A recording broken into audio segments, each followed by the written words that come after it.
Today I'm in the city of brotherly love and I'm checking out the Museum of the American Revolution, which should serve as a broad overview of the entire conflict for us. We're going to check it out on the other side of this intro.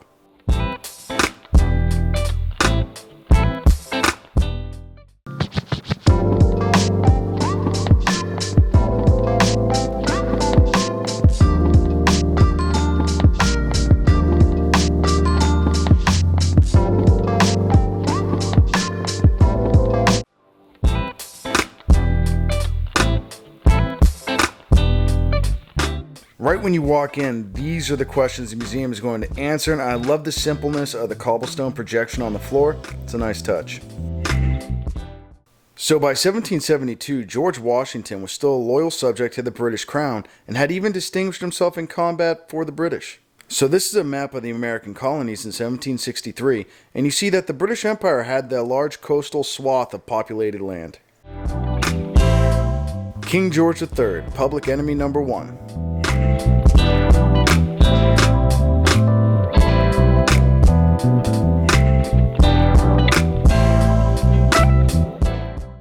Join or Die was the first political cartoon and was designed by none other than Ben Franklin.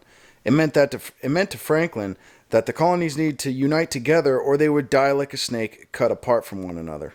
The Stamp Act. The Stamp Act was a tax on paper documents and products. The problem came from the fact that the British Parliament enacted the tax on colonies rather than letting the colonial assemblies to tax themselves.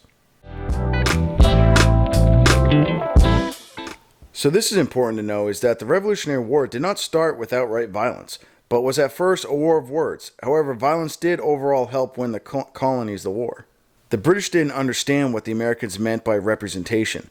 Basically, what they meant was the right to be able to vote on such things.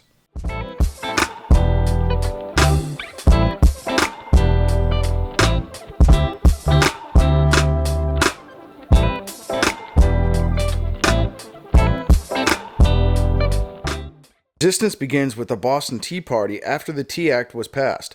In 1768, the British sent a few regiments to Boston to protect customs officials. Bostonians felt it as an occupation army. Obviously, to us New Englanders, this wasn't going to fly. Winter 1774, the First Continental Congress began preparing Americans for war. George Washington raised a few independent companies and supplied them with weapons and even uniforms. So now we're up to the Battle of Lexington and Concord and the Battle of Bunker Hill, which I already have episodes focused on each of those battles. Check them out in the top right hand corner.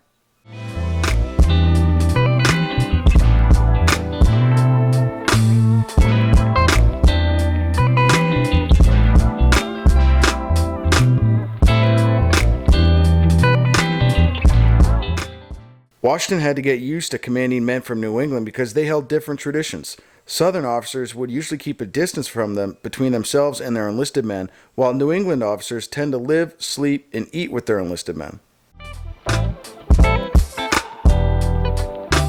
This painting is unreal. Really gives you the visual of how crazy this scene must have looked like.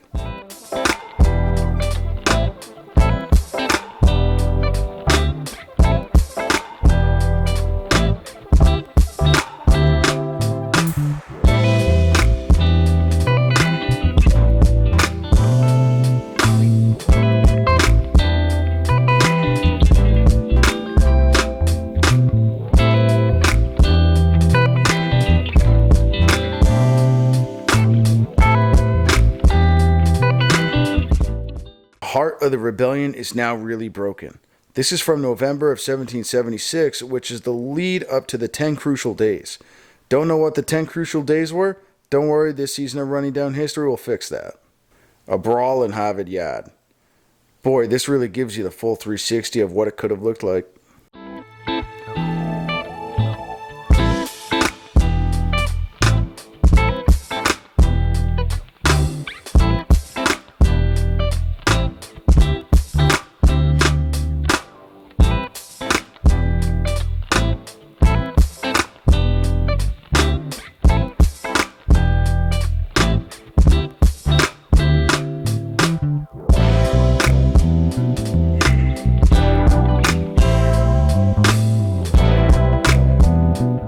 Ten Crucial Days. One of these 10 crucial days was Washington crossing the Delaware.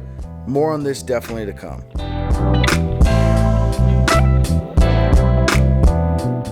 This is one of only several hunter shirts left in the world.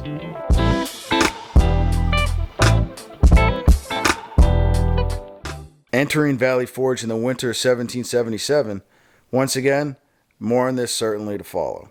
4 days after the army had marched into Valley Forge, Washington said to Congress that without supplies, the army must starve, dissolve, or disperse.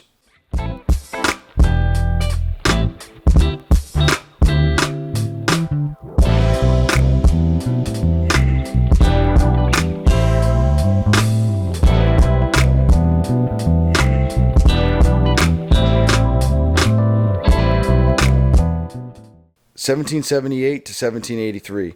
The later years of the Revolutionary War, the war picked up its pace in the South. South Carolina militia units had a new reputation for being a silent and lethal fighting force employing guerrilla warfare tactics.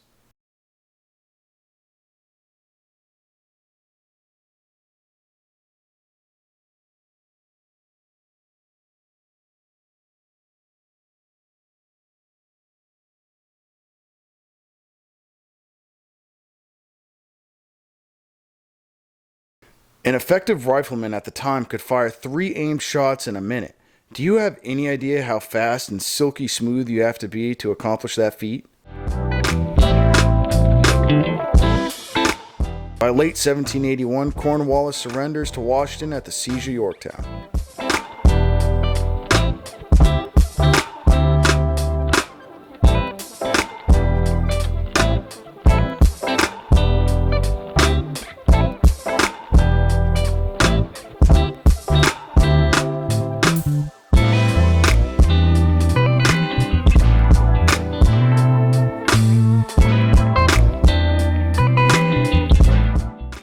I love that they're bringing this up. The post-war struggles of a new nation, America was in some serious debt.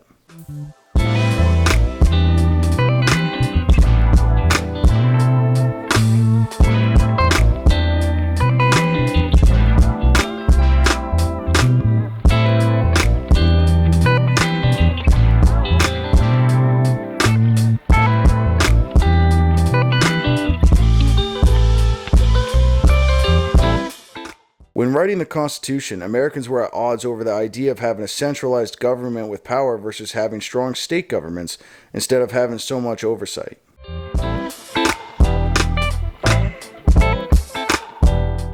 1787, we have the Bill of Rights and the separation of powers between federal and state governments.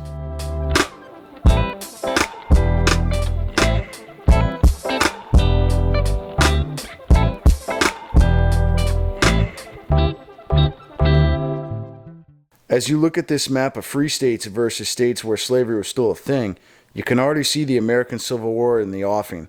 80 years later offing. Unreal. In 1818, more than 40 years after the war, Congress finally passed a war veteran pension in which more than 18,000 veterans applied for some financial help. Thanks for watching. Remember to smash that subscribe button and give the episode a like and comment down below on what you liked and what type of history you'd want to see on the channel. I will see you all next week at the same time, same day, same channel.